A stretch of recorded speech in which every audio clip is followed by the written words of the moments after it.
The news doesn't get much more fake than this. If you guys can't see this is fake news, seek help. Let's listen.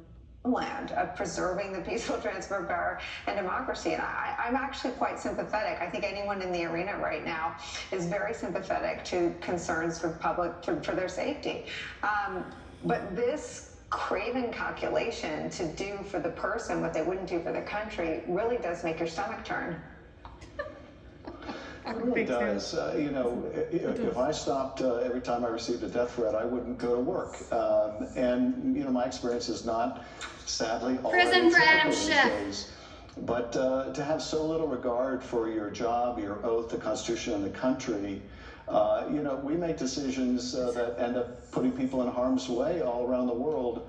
And if they're not willing to endure some risk at home to do the right thing to protect the country, it's just inexcusable. It does, I think, draw all the more attention to the very few examples, the very few exceptions, the Liz Cheney's and Adam Kinzinger's, and how extraordinary they are because they were so few in number. I, you know, would have thought years ago, before this whole Trump era, much more highly of so many of my colleagues who I had respected, many I had admired because I believed that they believed what they were saying.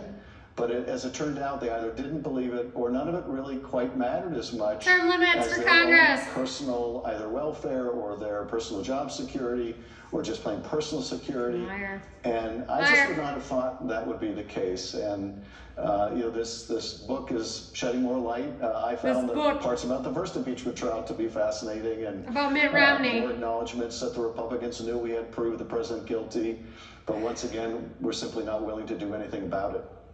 So here's a quote from McConnell. Quote, "They nailed him," the Senate Majority Leader said. That was about the impeachment case against Trump. McConnell, quote, "They nailed him." And McConnell says he doesn't recall the conversation. But you... Remove senile McConnell from Congress. You have Romney remembering that the leader of the Senate, the Republican leader, said you nailed him. You know, Ian Basson, who runs a democracy-focused effort, says a state can survive if this is how their leaders function, that they see the facts, they acknowledge the facts, but they won't act on the facts. You've written a book about democracy. Can we survive? We can survive. Fake we news. will survive. I think it's really important for your viewers to understand that, you know, we'll get through this. I think when you're in crisis, and our country is in crisis right now as a democracy, it's hard to see how it ends. Sometimes it's even tough to see if it will end, but I have every confidence that this will pass. Disgusting. There are wonderful, beautiful, you know, compassionate people in every state in the union that You're will a horrible see us through person, this. Adam. We're about to be tested. The country's going to go through a great trial, and I don't mean any specific trial of the former presidents, but rather a test of the proposition that no one's above the law. But I think we pass that trial. I think we get through that trial. Democrats cheat. And I also think in the coming election we have a chance to begin to turn the corner as a country. But it is very discouraging to, you know, one level read these recollections of what people were doing and saying at the time, because you see such an abundant failure of moral courage. I remember during the first trial I quoted Robert Kennedy, who said that moral courage was a more rare commodity than courage on the battlefield. And I questioned that during that first trial. Could that really be true? But these recollections by Mitt Romney show, well, it's pretty damn rare, moral courage.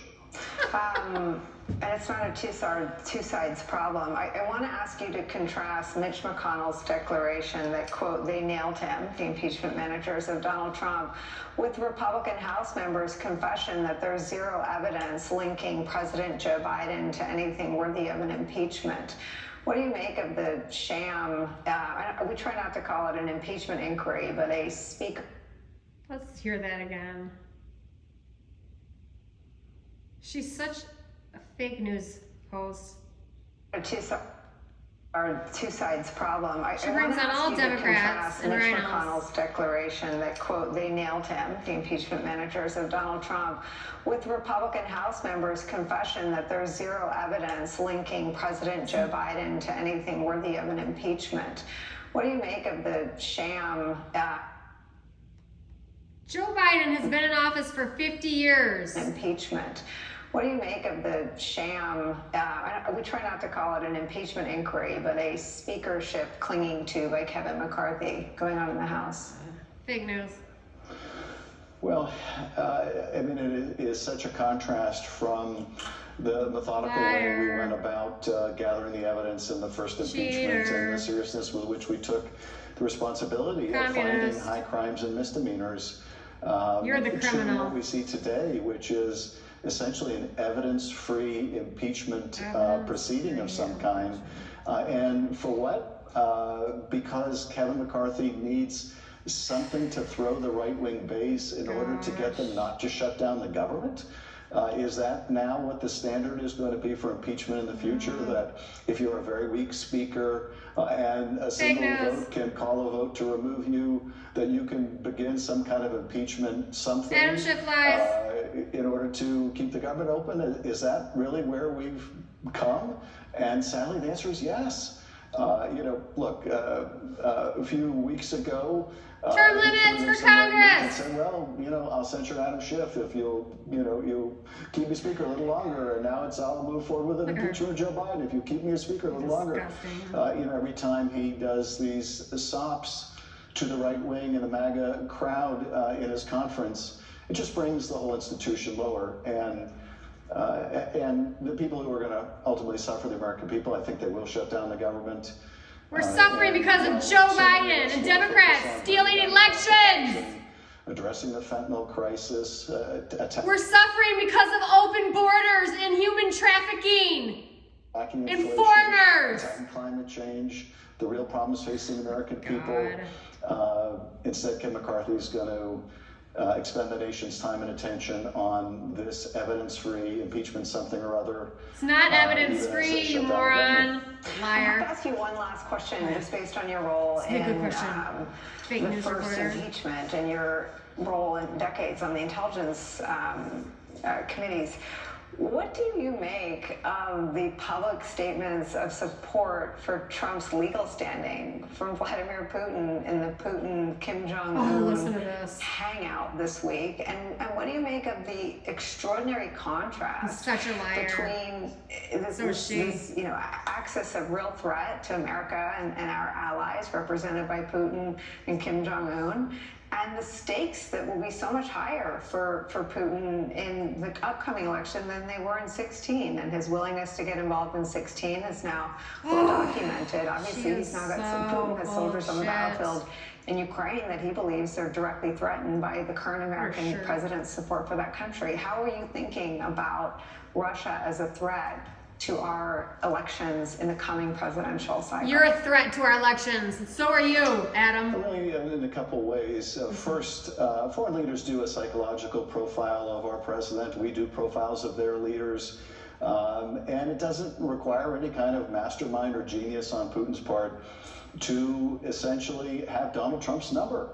If you praise Donald Trump, if you say nice things about him, he will do pretty much anything you want. He will stand next to you in Helsinki and take your side over his own intelligence agencies. And Trump tells him as much. Trump loves to say, well, he says nice things about me. You're a criminal, Adam. It's as simple as that. And of course, there's the economic incentive for Trump, too. He's always wanted that Moscow Trump Tower, and he knows Putin holds the keys to that potential future real estate deal. Trump decided against having a Trump Tower in Russia, Adam. It's not a future deal. You're a liar. He is easily manipulated by Putin, but also here you have Putin now scraping the absolute bottom of the international barrel, going hat in hand. Democrats are the bottom of the barrel. To Kim Jong-un, the North Korean despot, for more artillery, and in the bargain offering to help his missile technology, which would pose a real threat to the United States. You pose a real threat to the United States, Adam Schiff. It just shows what kind of a league Putin is in and what kind of a league Donald Trump is in. Trump won. I guess this in common. Donald Trump was exchanging love letters with Kim Jong-un, and now it looks like so will Vladimir Putin. He's got competition, right? For his affections.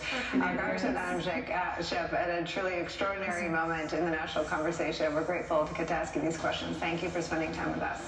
Oh, she's great. When we come back, some rare public remarks from Supreme Court Justice Ketanji Brown Jackson on the dangers of history repeating itself. We'll show them to you when we're back. Fake news. Worst show in the world.